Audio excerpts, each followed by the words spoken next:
আমিও বলি, মাননীয় প্রধানমন্ত্রীও বলেন, তাহলে আমরা দুষ্টা করলাম কোথায় আর আমাদের মধ্যে ভাগটা হলো কোথায়? আমরা তো এক হয়েই করেছি। অসাংবিধানিক বা সংবিধান বহির্ভূত অনেক কাজই তো হয়ে গেছে, সবাই মিলেই তো করলাম। তো সেই জায়গায় তো আমরা কোনো আপত্তি করলাম না। কেন করলাম না? এটা দেশ এবং জনগণের জন্য প্রয়োজন ছিল। দেশ এবং জাতির জন্য সংবিধান এবং এই সংসদ, আমরা কে ট্রেজারি বেঞ্চে আর কে অপোজিশন বেঞ্চে, এগুলো কোনো পার্মানেন্ট জিনিস না।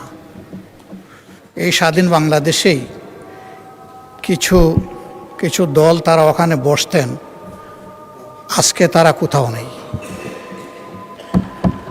আবার এখানে যারা বসতেন, মাঝে মধ্যে ওখানেও বসতেন, আজকে তারা এখানে বসা আছে। এটাই গণতন্ত্রের সৌন্দর্য। আমরা দলের অভিপ্রায় নয়, জনগণের অভিপ্রায়টাকেই আমরা সম্মান দিয়ে এখানে এসেছি এবং এই প্রস্তাবটা উত্থাপন করেছি। অতি গুরুত্বপূর্ণ বক্তব্য রেখেছেন মাননীয় স্বরাষ্ট্রমন্ত্রী। যেহেতু আন্দালির রহমান পার্থ সাহেব এখানে নেই, এই জন্য আমি ব্যাপারে কোনো কথা বলবো না। উনি ফায়ার করেছেন, কিন্তু কিছু কিছু ফায়ার ওনার ব্যাক ফায়ার হয়ে গেছে।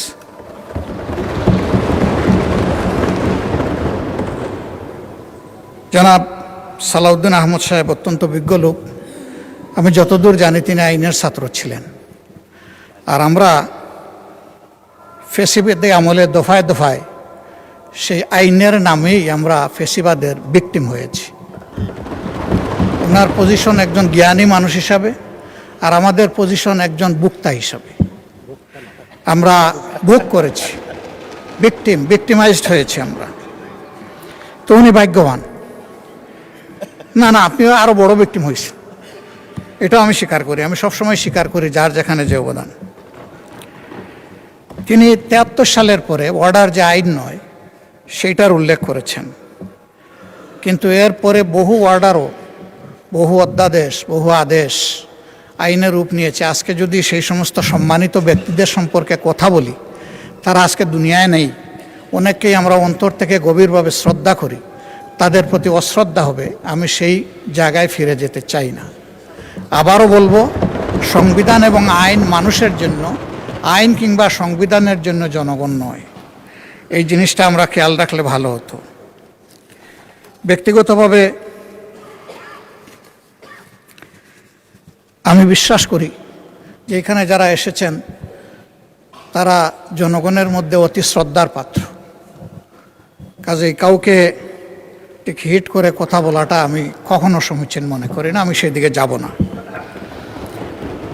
আমাদের জনাব সালাউদ্দিন আহমদ সাহেব বলেছেন যে আদেশটা দেওয়া হয়েছে, এইটা একটা অন্তহীন প্রতারণা করা হয়েছে। কে করেছে? ইন্টারিম গভর্নমেন্ট এবং প্রেসিডেন্ট মিলে করেছেন। তো এইটা তো জুলাইয়ের 13 তারিখ হয়েছে, নভেম্বরের 13 তারিখ হয়েছে, আর ভোট হয়েছে 26 সালের 12 ফেব্রুয়ারি। দীর্ঘ সময় মাঝখানে ছিল। আমরা প্রথমে দাবি করেছিলাম গণভোটটি আগে হোক এবং সংসদ নির্বাচন পরে হোক, কিন্তু বিএনপির দাবির কারণে, একই দিনে হওয়ার কারণে ওনাদের গণভোট এবং সংসদ নির্বাচনের দাবিটা সরকার গ্রহণ করার কারণে ওনারা ফরমালি সরকারকে অভিনন্দন জানিয়েছে। তাহলে গণভোটটা তো ওনাদেরও দাবি ছিল। গণভোটে কী কী বিষয় অন্তর্ভুক্ত হবে তা কিন্তু আগেই তাদের ওয়েবসাইটে প্রচার করা হয়েছে। নির্বাচন কমিশন এটা করেছে যথেষ্ট সময় দিয়ে। আমরা দেখেছি, সরকারি দলও এটা দেখার কথা। এই সব কিছু দেখে শুনেও যদি আমিও বলি, মাননীয় প্রধানমন্ত্রীও বলেন যে সবাই গণভোটে হা বলুন, তাহলে আমরা দুষ্টা করলাম কোথায় আর আমাদের মধ্যে ভাগটা হলো কোথায়? আমরা তো এক হয়েই করেছি। আমরা আমাদের জায়গায় আছি, আমরা জায়গা পরিবর্তন করি নাই। আমি ধন্যবাদ জানাই জনাব সালাউদ্দিন আহমদ সাহেবকে। উনি বলেছেন যে উনিই দাবিটা প্রথম করেছিলেন। জনগণ কি চায় সেটা আমরা জনগণের কাছে ছেড়ে দিই।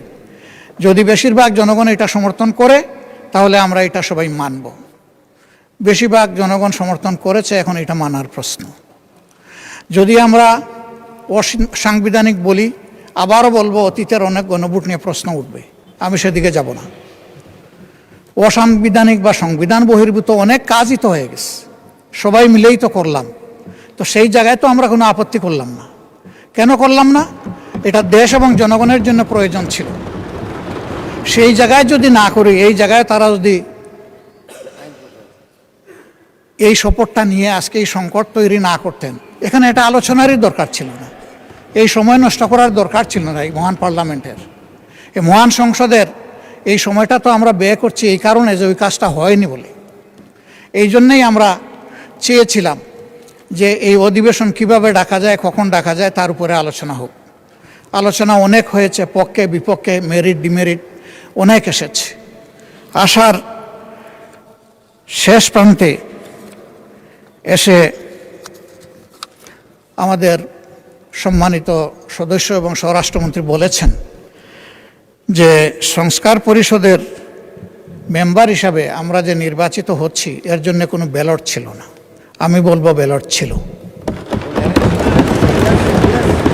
গণভোটের ব্যালটটাই সেই ব্যালট, এবং যে আদেশ বলে গেজেট হয়েছে ওখানে পরিষ্কার লেখা ছিল যে এই নির্বাচনে যারা সংসদ সদস্য হিসাবে নির্বাচিত হবেন তারা একই সাথে সংস্কার পরিষদের সদস্য হিসাবেও বিবেচিত।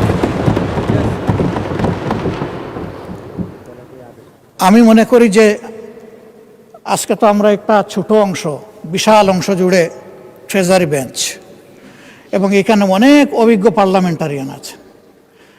আমি ব্যক্তিগতভাবে একেবারেই পার্লামেন্টে একজন শিশু। আজকে এই পার্লামেন্টে আমার বয়স হচ্ছে 4 দিন, 4 দিনের শিশু আমি।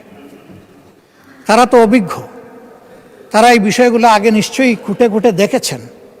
আমি নিজে সংস্কার এর জন্য যে ঐকমত্য কমিশন হয়েছিল সেখানে কোনো মেম্বার হিসেবে যোগদানের সৌভাগ্য অর্জন করি নাই, কিন্তু এখানে অনেকে ছিলেন, তাদের হাতেই তো এইগুলো ফর্মুলেট হয়েছে, ফর্মুলেট হয়ে আমাদের সবার কাছে, জনগণের কাছে এসেছে।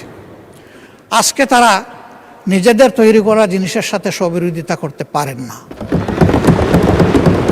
এটা মেনে নেওয়াই ছিল মহত্বের লক্ষণ, এবং আমি মনে করি রাষ্ট্র দায়িত্ব হতো তাদের, ভালো হতো। শেষের দিকে এসে সম্মানিত মাননীয় সংসদ সদস্য এবং স্বরাষ্ট্রমন্ত্রী একটা প্রস্তাব দিয়েছেন। আজকে পুরো আলোচনাটা হচ্ছে সংস্কারের উপর, সংস্কার পরিষদের উপর, এর সভা আহ্বানের উপর।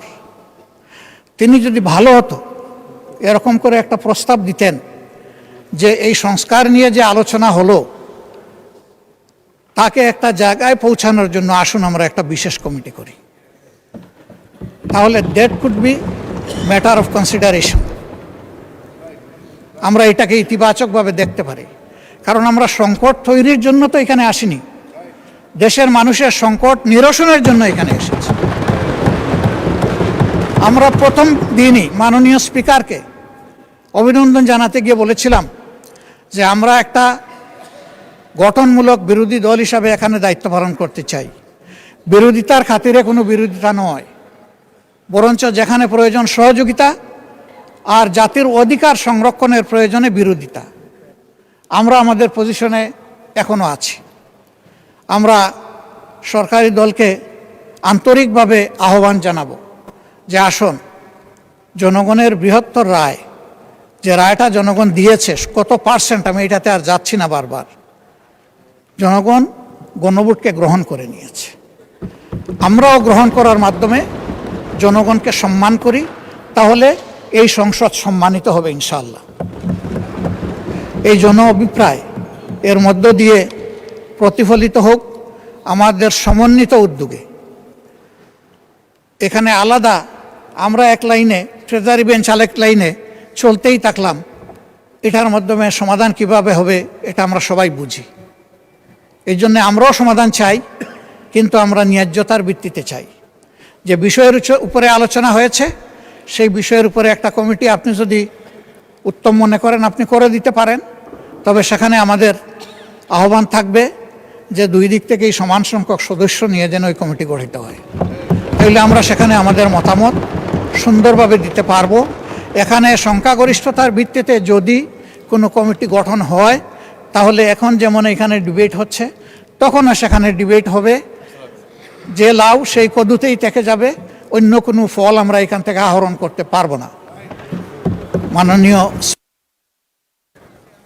মাননীয় বিরোধী দলীয় নেতা, আপনি কনক্লুড করুন। Take another 3-4 minutes. আমরা আমাদের অভিপ্রায় আপনার সামনে তুলে ধরেছি, এখন সিদ্ধান্ত আপনার। আপনাকে ধন্যবাদ। আসসালামু আলাইকুম। ধন্যবাদ বিরোধী দলীয় নেতা।